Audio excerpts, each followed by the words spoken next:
Tendwath ma Mombasa koro joro were jogo man kod ng'ol kaachiel kod mine mondo mi okaw ng'ala manyime mar oro kwa mag yudo orak mopogore opogore ma ichiwo e dho wadhno.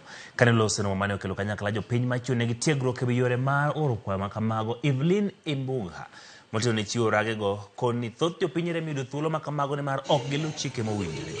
Moko kuom jopiny ne bende ojiwo tend KPA mondo mi ogar gi chien moko kuom josiasa kaachiel kod jotelo mosebedo ka kawo thuolo mag orage monego tim gi jogo modak kod ng'ol kata mago jende. Kata kamano, gikone lokruok sani nitiere ni mar ewi wach chiwo oragego kopogore kod kinde mokalo ma ikone mibadhi ne otimo enewa.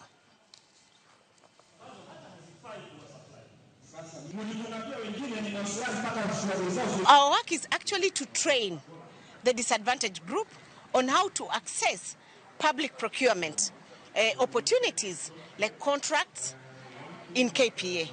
We want to assist you and train you on how to access them through the subsystem, and also to do what is called supplier development. How do we do it? Tumeleta sponsors wetu from the banks who are supposed to now showcase what they do in terms of LPO financing. Tuko na wanachama wengi ambao saizi wameanza kufanya biashara na kufikia leo tuko na wanachama zaidi ya 200 ambao tunafanyia kitu tunaita LPO financing local. So hawa wanachama wanaweza kupata mikopo na wakafanya supplies KPA.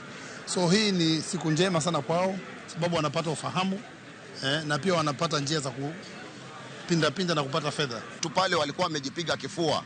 Wanasema ati wao walisupply kutoka 30 years down the line. Watu kama sisi ambao ni wageni pale tumepewa opportunity, tungeenda wapi? Kwa hivyo hii mambo ya kujipiga kifua na kusema sisi ni supplier wa kitambo na tumetolewa katika system, hiyo mambo ikome. Sio kama wakati wa kitambo ulikuwa unaambiwa nenda kuja kesho, nenda kuja kesho. Saa hii unaenda na unasikizwa vizuri na mambo inaendelea na kutatuliwa vizuri.